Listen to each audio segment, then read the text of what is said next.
Olá, começa aqui mais uma edição do nosso painel regional, de segunda a sexta, junto com você, sempre às 10 da noite, com debates, entrevistas importantes, sempre a respeito dos assuntos que estão na pauta da Baixada Santista e do Brasil também. Lembrando sempre que o nosso primeiro encontro do dia, à 1h30 da tarde, painel debates, né? Recebendo também personalidades aqui da região metropolitana e do Brasil, passando pelas nossas bancadas e junto com você, discutindo e debatendo o crescimento, o desenvolvimento aqui da nossa Baixada Santista e, claro, os temas que estão na pauta nacional também.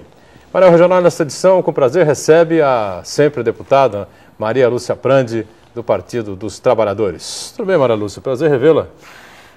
Prazer é meu, Edgar. Boa noite a você, aos telespectadores. Parabéns pelo programa Painel Regional e você vai apresentar o outro convidado. Muito bem. Maria Lúcia, sempre experiente e absolutamente educada e cordial, né? Não atropela o âncora, sabe muito bem lidar com essa coisa da televisão, né? Aldo Neto, mais uma vez, participa com a gente, companheiro jornalista, mais uma vez conosco aqui. Tudo bem, Aldo? Tudo bom, Edgar? Boa noite, nossa deputada, sempre deputada estadual Maria Lúcia Prandi. Boa noite ao nosso telespectador que nos brinda aí com a nossa audiência.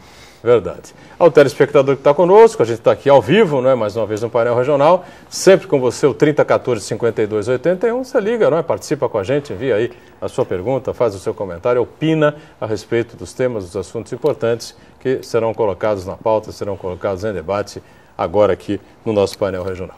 Maria Lúcia Prandi, uma figura tradicional aqui na política da cidade, né? Vereadora, a única mulher presidente da Câmara Municipal de Santos, né? Sempre é interessante a gente relembrar este fato, né? Principalmente porque nesta legislatura não temos nenhuma vereadora na casa eleita, né? Temos a vereadora Fernanda Vanucci, que é suplente do vereador Marcelo Del Bosco, que hoje exerce o cargo de secretário de Cidadania, né? Na Prefeitura de Santos, no governo do prefeito Paulo Alexandre, né?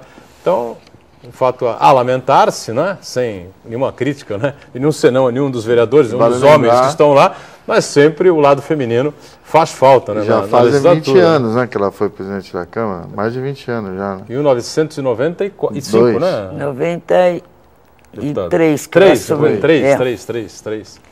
20 anos, né, 20 anos. A luta das mulheres não tem sido fácil, né, ao longo dos séculos. Veja, no caso de Santos, a primeira lei orgânica da República de 1892 colocava o voto para as mulheres, por isso foi considerada inconstitucional. 100 anos depois é que a Câmara elege a primeira mulher enquanto presidente. E realmente, apesar da lei das cotas, dos 25%, depois 30%, nós mulheres ainda não temos conseguido atingir esse patamar, principalmente no legislativo. Houve significativo aumento da presença feminina em cargos do executivo, mas ainda muito aquém nas câmaras, nas assembleias e no próprio Congresso Nacional. Bom, aqui na região continuamos com a mesma marca, né, dos legislaturas, não só da legislatura passada, né, mas da gestão anterior, né, das gestões anteriores, né, com 3 prefeitas nas 9 cidades aqui, inclusive uma do PT em Cubatão, a prefeita Márcia Rosa e, claro, Guarujá, Maria Antonieta e Ana Preto em Peruíbe. Não é isso, Aldo? Isso aí. Muito bem. Bom, então, Maria Lúcia Prandi, volta aí ao cenário político, né? A gente elucidar aqui o público, as pessoas que não a veem há bastante tempo já, né? O que você anda fazendo aí de interessante, de importante? Eu sei que você anda aí dando aulas aí pelo Brasil afora, é verdade? Então, não? Edgar, né? Após o meu mandato, eu fiquei um tempo com a senadora Marta Suplicy, mas depois ela tinha uma necessidade que eu permanecesse em Brasília e por questões de ordem familiar, naquele momento eu não poderia ficar. Então, eu estou na Escola de Formação Política, que é vinculada à Fundação Perseu Abramo, que é uma fundação de pesquisas, estudos. Ainda nesta semana apresentou a questão da diminuição, quase erradicação da miséria em nosso país. E, a partir desses instrumentos, nós elaboramos cursos, né, e eu viajo, tenho o privilégio de viajar o Brasil todo, ministrando palestras, cursos para vereadores, prefeitos, o ano passado foi para os pré-candidatos e este ano para prefeitos e vereadores eleitos de primeira gestão do Partido dos Trabalhadores. Muito bem. E aí, Aldo? Agora a deputada está colocando o seu nome aí como uma das candidatas a presidente do PT, né? Municipal, aqui, né? Municipal em Santos. O que levou você a ter esse desejo, a voltar a presidir o PT, coisa que você já o fez em outro mandato, né? Eu fui presidenta do PT num período, no final do governo da Thelma. Já fui membro da direção estadual, da direção nacional. Eu penso que sem um partido forte você não tem a democracia que precisa avançar, né? Nós vimos que a partir das manifestações de junho há um certo cansaço desse modelo de democracia representativa. O presidente Lula disse que o PT precisa, inclusive, também se reinventar, mas no sentido de buscar as suas origens, o seu DNA. E temos que lidar com o fato novo das novas mídias, né, das novas redes sociais. Então, a comunicação é um instrumento fundamental nesse processo. E eu me coloco à disposição para presidir o PT de Santos, porque penso que acumulei experiência, não só no partido, mas nos mandatos, tenho uma boa relação com a cidade, com vários segmentos sociais, com outros partidos. E então eu penso que é o PT que me deu tanto, né? Porque eu costumo dizer que o PT me deu a régua com o passo, no sentido da política, enquanto partido, tudo isso. Quero me dedicar nesse momento ao PT de Santos, que eu penso que tem um enorme potencial e precisamos recuperar aquele papel que já tivemos na cidade. Então, o PT de Santos já teve mais de 8 mil filiados, salvo engano meu, e hoje a gente está indo numa perspectiva de ter cerca de quase 900 votantes com filiados com direito a voto. O que na sua visão, aconteceu para o PT de Santos hoje tá nessa situação de número de filiados, ao contrário do PT nacional, que hoje governa o país e está numa crescente, né? Eu gostaria de separar as duas coisas, Aldo. O PT de Santos, historicamente, ele nunca se preocupou com um número enorme de filiações. Nós tivemos esse inchaço de filiações em período de disputa interna, de prévias entre candidatos à prefeitura. E logo depois, porque entrar no PT é fácil, permanecer que não é tão fácil. As pessoas vão saindo e eu não vejo esse como principal problema, o número de filiados. Na verdade, nós temos mais de 2 mil filiados aptos a votar, porque tinha que participar de atividades partidárias, tudo isso, pouco mais de 800. Mas, sem dúvida nenhuma, principalmente a juventude precisamos abrir esse diálogo. Abrir não, vamos dizer, aprofundar esse diálogo com a juventude, que hoje desacredita em grande parte da política e dos políticos, e isso é extremamente perigoso para a democracia. E o PT, já prevendo isso, no nosso congresso do ano de 2011, no 4º congresso, nós já cuidamos da questão da transição geracional. Cuidamos de que maneira?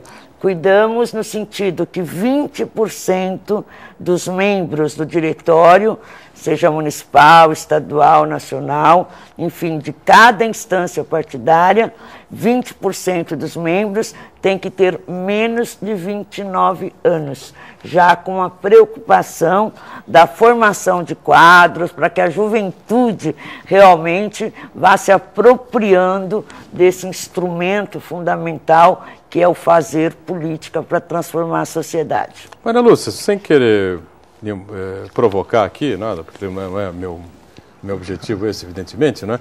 Mas colegas seus, né, do Partido dos Trabalhadores, até pessoas ligadas a outros partidos, mas que se coligavam, se aproximavam do PT e depois se distanciaram do PT em eleições passadas, não é?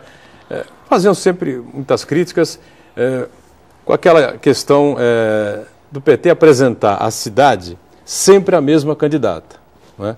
Eu sei que era uma disputa interna, a ex-prefeita Thelma, a deputada Thelma, sempre tinha mais força, ela não botou a arma na cabeça de ninguém para ser candidata, ela ganhava a candidatura democraticamente dentro do partido, mas sempre havia essa questão, né? Mas a Thelma de novo, e tem muita gente que faz essa consideração de que novas lideranças no PT acabaram deixando de surgir porque havia uma grande liderança, né, histórica, inclusive que foi prefeita, e que acabava dificultando aí essa situação.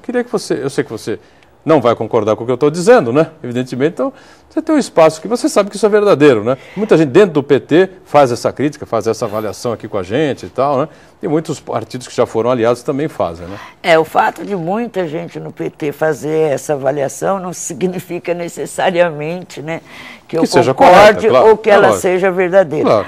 Por exemplo, em 2008 eu fui candidata.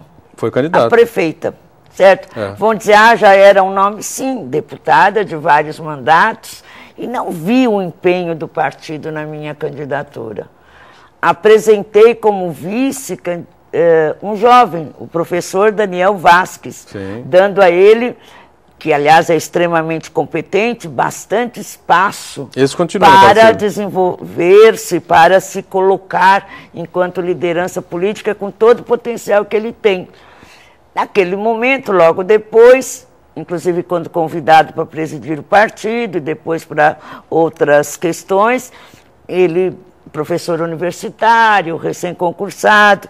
Então, na verdade, eu penso que muitas lideranças surgiram no PT e elas foram, em grande parte, construídas a partir do governo da Thelma. Claro, haja vista a vereadora Cassandra, a vereadora Socorro Matos, eu mesma, enquanto ex-secretária de Educação, e tudo isso. Fausto. O Fausto, né, o deputado Fausto. Então, mas nós temos essa direção agora. Como você faz essa transição geracional sem perder realmente o chamado DNA do PT. Então, não vejo assim. Eu acho que o PT foi tremendamente, aspas, castigado, né, pelas oposições. Houve mesmo um enfraquecimento, mas a responsabilidade, se o PT tem responsabilidade, pode ter parte dela, mas não é toda. Eu acho que nós não podemos subestimar a competência das forças conservadoras da cidade que conseguiram tirar a prefeitura do PT. E até me espanta um pouco agora, antes tarde do que nunca, né, todo esse reconhecimento ao ex-prefeito Davi Capistrano, através da volta dos nomes de policlínicas para as unidades básicas de saúde, bem como homenagens, editoriais de jornais, quando, na verdade, na época em que era prefeito, foi profundamente hostilizado, né? Com apelidos e com tudo isso. Então, eu penso que a direita foi muito competente. E veja, eu coloco mais. Para o PSDB, a Baixada Santista é fundamental. O que acontece com o PSDB? Nós temos o ABC e com a Prefeitura de São Paulo, o chamado Cinturão Vermelho. O ABC todo, Guarulhos, Osasco, Carapicuíba. No Vale do Paraíba, ganhamos a Prefeitura de São José dos Campos, com Carlinhos de Almeida. Sim. Em Campinas, a coisa é equilibrada, na região de Campinas. Onde está o grande potencial econômico, né? Com grande possibilidade de um desenvolvimento maior, é na Baixada Santista. Então, há uma super atenção também das forças conservadoras, em especial do PSDB, e agora talvez o PSB, que ora é aliado, ora não é aliado, agora diz que não é mais aliado, em relação à Baixada Santista. Muito bem. Então, em cima do break aqui, a gente vai fazer um rápido intervalo, já voltamos com a sempre deputada Maria Lúcia Prandi, do Partido dos Trabalhadores, né, e o nosso Aldo Neto também. Já. Me diz uma coisa, para onde eu tenho que... Muito bom, estamos de volta aqui ao segundo bloco do nosso painel regional, que conta com a sempre deputada Maria Lúcia Prandi, do Partido dos Trabalhadores, e com a presença sempre importante também do nosso Aldo Neto. 3014-5281, está aí à sua disposição, você participa, comenta, enfim, faz a sua pergunta aqui, a participação da deputada, que está pleiteando a presidência do PT de Santos, não é, meu caro Aldo? Sim, deputada, o PT aqui da nossa região já foi talvez a principal força política em termos de cargos. A gente já teve 2 deputadas estaduais, teve a Thelma lá na Câmara Federal, teve a Prefeitura, e esse espaço foi aos poucos sendo esvaziado a ponto de hoje só temos a Thelma. Você não acha que isso também é um pouco um fruto da mudança até das bandeiras políticas do PT? Eu lembro muito bem que o PT de Santos sempre defendeu, por exemplo, uma das grandes bandeiras do partido era a regionalização do porto, com base até no que é visto no mundo. Todos os grandes portos do mundo, os administradores do porto é a cidade. A autoridade portuária é o município. No Brasil isso não acontece. E quando o PT assumiu o governo federal, criou-se a expectativa que isso fosse acontecer. E não se viu. Muito pelo contrário. O que aconteceu? Todas as críticas que antes os deputados do PT faziam, que o deputado Michel Temer, o Valdemar da Costa Neto, que manda na Codesp, olha quem são os diretores da Codesp. O que se viu aqui foi a divisão da diretoria da Codesp entre os deputados do PT da região e outros, até mesmo o deputado Vicente Cassione e outros indicando diretores, e continuou a mesma coisa que acontecia em governos anteriores, no governo Lula e no próprio governo Dilma. Eu acho que isso contribuiu para esse esvaziamento do número de deputados do PT? Alda, em primeiro lugar eu quero voltar a uma questão de novas lideranças, Edgar e Aldo. Sim. Eu acho que nós temos a grande revelação e a nova liderança do Partido dos Trabalhadores, com um trabalho admirado já por todos, que é o vereador Dr. Evaldo Stanislau. Então também nós temos que reconhecer que novos nomes estão se consolidando enquanto lideranças do PT em Santos. Agora, sobre, vamos dizer, aspas, nosso enfraquecimento, né? Aldo, eu acho que foram muitas as razões. Inclusive, o processo de privatização da COSIPA, do Banespa, da própria Lei 8.630, do fatiamento do porto, né, da questão dos terminais privativos, o PT perdeu uma grande base eleitoral, que era justamente os funcionários das estatais. Houve também um empobrecimento por conta da especulação imobiliária na nossa região, especialmente na cidade de Santos, onde é quase impossível um jovem casal ou alguém de classe média comprar um imóvel. Então você teve também essa saída de muitas pessoas, né? Principalmente da cidade de Santos. Eu, que frequento a Zona Noroeste há décadas, vejo as mudanças que lá ocorreram, né? E também, eu até em parte concordo com você no aspecto, na verdade, o Brasil tem um congresso para um regime parlamentarista e é um regime presidencialista.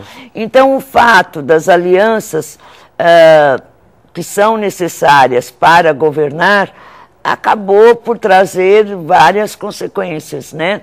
Agora, nós tínhamos o discurso mesmo, por exemplo, quando o Fernando Henrique deu o porto para a COSIPA, às vésperas, através de uma portaria, a gente, assim que Lula assumiu, nós buscamos as informações devidas para revogar aquele decreto ou portaria.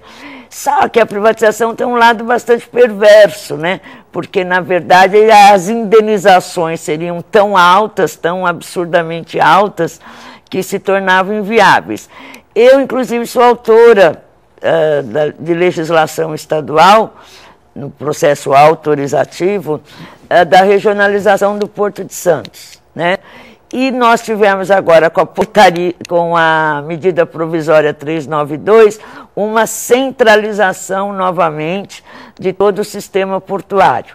Há uma preocupação nisso. O que se viu, segundo os argumentos, né, do governo, é que as companhias docas de todo o Brasil, elas, na verdade, elas acabaram por não honrar muito a sua autonomia, entende? E trazendo muitas vezes desgastes. Eu defendo a descentralização, acho que chegaremos a um processo de autonomia, acho que a CODESP, né, como autoridade portuária, e ela ainda perde ainda um pouco mais dessa autoridade portuária. A curto prazo não vejo, Edgar, porque há uma necessidade imediata de expansão, de obras de infraestrutura, tudo isso. E talvez, é o argumento do governo, que com uma centralização isso possa ser agilizado mais rapidamente.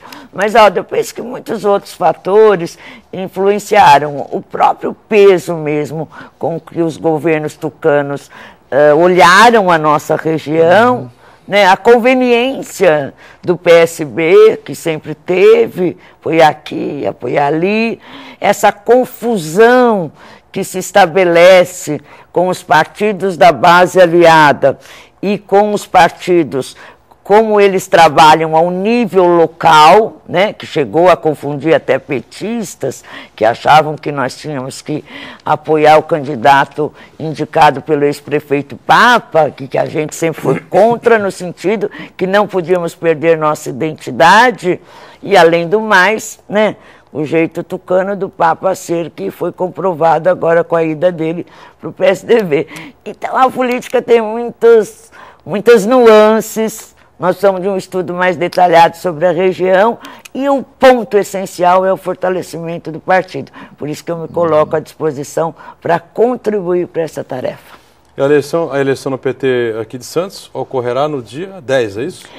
O PT é o único partido, Boturão, que elege no mesmo dia e diretamente pelos filiados a direção municipal, as estaduais e a nacional. Nós chamamos de PED, Processo de Eleição Direta.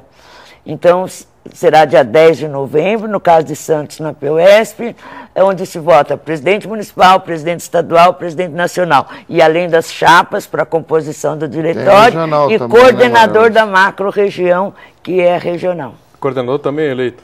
Coordenador também, agora é eleito. Até antes dessa eleição era através de delegação, pelo número de delegados de cada diretório. Agora também é eleição direta. Quem é que postula esse? Nós temos 2 candidatos na região. O atual coordenador, que é o Emerson, de São Vicente, e o Brito Coelho. O Brito Coelho, mais uma vez. Também. A sua chapa está apoiando... Olha, é muito interessante porque localmente, né, as correntes, por exemplo, na minha chapa, eu sou o Novo Rumo, a Thelma era Construindo o Novo Brasil, é CNB. E outras que estão na chapa do outro candidato também são o CNB ou Mensagem. Na minha chapa também tem gente da Mensagem. Então, ao nível local, há uma certa mistura, vamos assim dizer, das correntes partidárias. Mas porque todos nós, as maiores correntes, tem o mesmo candidato a presidente estadual, que é o ex-prefeito de Osasco, o Emídio de Souza. Ao nível nacional já tem diferença. A grande maioria é Rui Falcão e o candidato do outro... Rui Falcão que já é o presidente. Já é o presidente. E no caso da outra chapa é o deputado Paulo Teixeira. Muito bem. Como é que a senhora vê... a senhora hoje está contando com o apoio explícito da deputada estadual Thelma de Souza e do vereador Evaldo. As outras lideranças do PT estão todas com outro candidato, com o Rafael Ambrosio. Que outras lideranças? O ex-deputado Fausto Figueira, a ex-vereadora Cassandra, o vereador Adilson Júnior. Como é que você vê essa aliança? Parece que foi feita uma santa aliança que se instituiu no bastidores. Santa aliança contra a deputada, nem contra a senhora, contra a deputada Thelma de Souza. Eu prefiro não ver assim. Você vai responder daqui a pouquinho, que nós estamos estourando aqui o segundo bloco já. Vamos fazer um rápido intervalo. Aí a nossa deputada Maria Lúcia Prandi responde aí esse questionamento do Aldo, tá? Já, já. Muito bem, voltamos ao terceiro e último bloco do nosso painel regional, até um pouquinho mais curto. Nós, pela conversa agradável aqui e uma ausência já bastante grande aqui conosco, a deputada Maria Lúcia Prandi, né, sempre deputada do Partido dos Trabalhadores. A gente foi conversando, estouramos aqui os dois blocos, né, meu caro Aldo Neto também colabora com a gente nessa edição. E a Maria Lúcia respondendo aí um questionamento feito pelo Aldo no bloco anterior, né, Maria Lúcia? Vou deixar o espaço para você. Aldo, eu gostaria até por conta aqui, que né? Quem começou... Eu estava perguntando como é que ela se sente sendo a responsável de levantar a bandeira contra a Santa Aliança, contra a deputada Thelma de Souza, né? Que é tipo que se ouve nos bastidores, né? Lamentavelmente, os bastidores, né, sempre prejudicam a imagem do PT. Então, acredito que algum outro possa fazer esses comentários, né? Na verdade, eu estou muito bem acompanhada, né? Pela deputada Thelma, pelo vereador Evaldo, que, como eu disse, é o novo no PT, que recuperando aquela forma de luta permanente, se colocando nas questões nacionais, nas questões estaduais e locais, porque fazer política tem que ser realmente do local para o nacional, não se resolve só aqui, você tem que ter uma visão global. E eu penso que os outros candidatos, né, o outro candidato, o Rafael, que tem um espaço para se projetar, foi candidato a vereador, teve uma boa votação, mas não se elegeu. O Chico do Setaporte também foi candidato, e o partido acaba sendo sempre um bom espaço organizativo, né? Então eu vejo assim mais como uma disputa realmente local, e por isso eu me sinto muito mais à vontade, porque eu vou dedicar o meu tempo e a minha experiência para isso. Agora, é curioso, é importante a gente destacar que quem for eleito nessa eleição interna do PT vai administrar o partido nas eleições gerais, durante as eleições gerais, né, preparar o partido aqui para as eleições gerais do ano que vem, 2014, mas fundamentalmente para as eleições municipais de 2016, porque o mandato vai de fevereiro de 14, né? Fevereiro do ano que vem até fevereiro de 17. Isso é interessante, né, Maria Lúcia? É um longo mandato, né? Nós mudamos isso no último congresso porque era terrível. Um ano tinha eleição para fora, outro ano tinha eleição interna, então era muita eleição. Então, por isso os mandatos são agora mais longos. Então, mais uma vez, eu me sinto assim, com condições para presidir o PT, principalmente para a eleição de 2014, que nós temos que reeleger a presidenta Dilma, ganhar o governo de São Paulo com o candidato que for escolhido pelo PT, e construir esse palanque regional. Minha forte relação no sentido de conhecimento, no sentido de experiência, convivência com as grandes lideranças estaduais e nacionais do PT, também facilitarão esse processo aqui na região. Isso para 2014.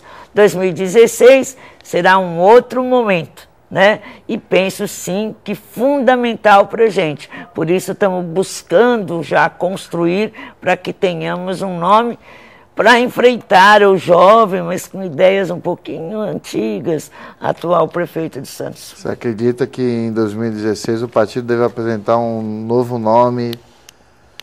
Sabe, Aldo, eu aprendi com a minha mãe, minha mãe dizia, cada dia com a sua agonia. E meu pai uma vez a corrigiu e disse assim, não, tem que ser cada dia com sua alegria. Então eu estou pensando agora, vamos nos organizar para a alegria de vencer em 2014, e a partir daí teremos mais 2 anos para construir esse processo de disputa interna. Vamos nos preparar para a alegria de vencer dia 10 ainda. Calma. Ah, mas aí o PT é o PT, não é eu. O projeto é sempre coletivo, não é individual. Perfeito. Bom, tem uma pergunta do Uriel Vilas Boas, sempre com a gente aqui, né? Ele diz assim: Maria Lúcia, sendo o partido de esquerda, por que não atuar de forma mais unitária e sair às ruas? Ainda há espaço para isso, Maria Lúcia? No PT e na política como um todo. Uriel, você sabe bem, né? O quanto se batalha e o quanto é difícil mobilizar a sociedade. Você que tem um belíssimo trabalho lá no Fórum da Cidadania. Nós temos que ganhar as ruas, sim. A esquerda tem que ocupar novamente as ruas, né? Onde ela nasceu e cresceu. E temos que buscar outras alternativas no sentido da mobilização da população. Fiquei tremendamente entusiasmada com as manifestações de junho, achando que os jovens iam ocupar esse espaço, focar as questões. Lamentavelmente, temos tido alguns atos de violência que têm afastado alguns jovens também dessas manifestações. Eu acho que a esquerda precisa mesmo se unir, né? Mas ela tem que se unir num projeto nacional. Muitas vezes ela se divide por conta de disputas locais, e aí fica mais difícil esse tipo de organização. O que você espera dessas manifestações, desses grupos todos aí que saíram às ruas, especialmente para o ano de 2014, que até junho, né? Junho, julho, acho que o Brasil só vai ter olhos para o futebol e para a Copa do Mundo, né, deputado? Não, eu penso que não. As manifestações já produziram algum efeito. Não aqueles que a gente queria, como queria a presidenta Dilma, um plebiscito, uma reforma política de verdade, e não um remendo aí, meia boca, que uma comissão lá do Congresso está fazendo. Ao mesmo tempo, você vê manifestações pontuais muito interessantes. A população reivindica um viaduto, então ela surge aí. Dos jovens, né, nós tivemos o movimento Passe Livre, que continua, e eu acho que o Congresso levou um sustinho, fez ouvidos moucos para muita coisa, mas ao mesmo tempo já votará, só falta sancionar, se não me engano, o voto aberto para todas as situações, não haverá mais voto secreto nem na Câmara, nem no Senado. Seguraram o aumento das tarifas do transporte coletivo. Há uma liberação muito grande de recursos que já estavam previstos para o PAC Mobilidade Urbana. Então, sempre o povo, as manifestações, por menor que elas deixem de saldo, elas sempre deixam um saldo positivo, um grande saldo para reflexão, que aí é que entra a política, de como você canaliza essa ansiedade, esses desejos e os transforma em realidade, né? Muito bem. Deputada Maria Lúcia Prandi, mais uma vez a gente agradece muito a sua presença aqui, participação aí das eleições, deu o resultado que der, né? Ganhando ou perdendo. Uma boa eleição aí do Diretório Municipal, né? E a gente agradece a você, espera que você compareça em outras oportunidades aqui no painel, tá bom? Obrigado, deputado. Eu que agradeço, boa noite, Aldo, Neto, boa noite, Edgar, telespectadores. E logo depois do dia 10 de novembro, eu espero voltar, Edgar, aí já como presidente eleita do PT. Tá bom. Aldo, obrigado mais uma vez por estar com a gente aqui. Obrigado a você que acompanha mais uma vez o painel regional. Amanhã voltamos 10 da noite, mas nosso primeiro encontro é 1h30 da tarde no painel Debates. Até amanhã, tchau.